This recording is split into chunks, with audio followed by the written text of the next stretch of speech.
त्यांना justice of peace हा पुरस्कार देण्यात आला? 4 वरील एकही नाही, तर उत्तर आहे 4. कामगार चळवळीचे जनक नारायण मेघाजी लोखंडे, जन्म 1848, ठाणे, मूळ गाव पुणे खेड तालुका कन्हेरसर. 1884 बॉम्बे मिल हँड्स असोसिएशन ही देशातील पहिली कामगार संघटना स्थापन केली. 23 सप्टेंबर 1884 पहिली सभा मुंबई परळ येथे घेतली. यावेळी अध्यक्ष नामे लोखंडे. 4000 कामगार उपस्थित. फॅक्टरी कमिशनचे अध्यक्ष WB मुलक यांच्या कामगारांच्या मागणीचे निवेदन सादर करण्यात आले. 24 एप्रिल 1890 महालक्ष्मी रेसकोर्स मैदानावर सभा. 10,000 कामगार उपस्थित होते. कामगारांची रविवारच्या सुट्टीची मागणी केली. 10 जून 1890 रविवारच्या सुट्टीची मान्यता दिली.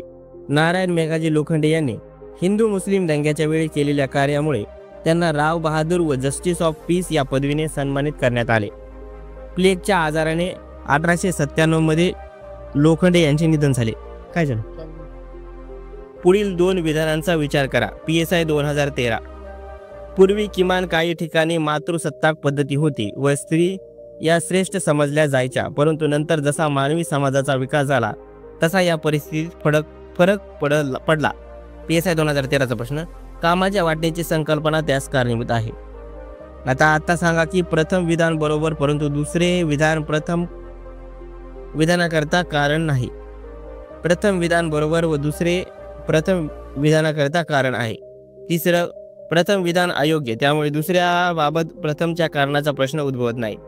चौथं, प्रथम अथवा द्वितीय कोणते विधान बरोबर नाही, तर उत्तर आहे प्रथम विधान बरोबर व दुसरे प्रथम विधानाकरता कारण आहे. खालील 2 विधानांपैकी PSI 2013चा प्रश्न.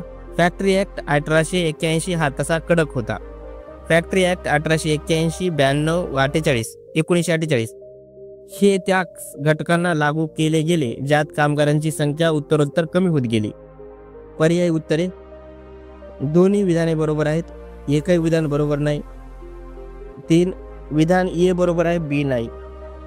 तर 4, विधान B बरोबर आहे, A नाही. तर उत्तर आहे विधान B बरोबर आहे, A नाही.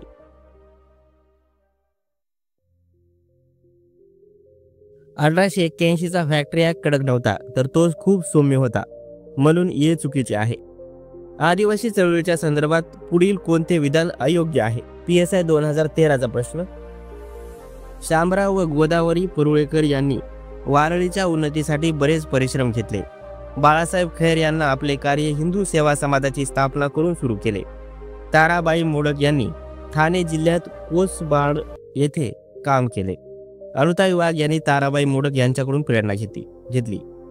तर उत्तर 2 अयोग्य आहे. बाळासाहेब खैर यांना आपले कार्य हिंदू सेवा समाजाची स्थापना करून सुरू केले. सन 1930 साली नाशिक येथे काळाराम मंदिर अस्पृश्यांना प्रवेश देण्यासाठी कोणी सत्याग्रह केला?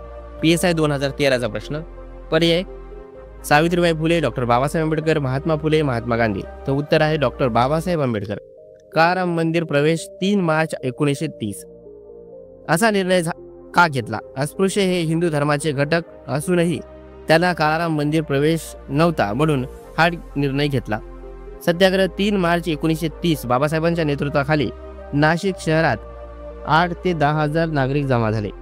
1934 पर्यंत हा सत्याग्रह चालूच होता. शिवराम जानबा कांबळे यांनी सोमवंशीय हितवर्धक सभा 1910 मध्ये आयोजित केली. त्यांच्यावर कोणाचा प्रभाव होता? PSI 2013चा प्रश्न. पर्याय. GB वलंकर, ज्योतिबा फुले. वरील दोघांचाही नाही, वरील दोघांचाही. तर उत्तर आहे 3, वरील दोघांचाही.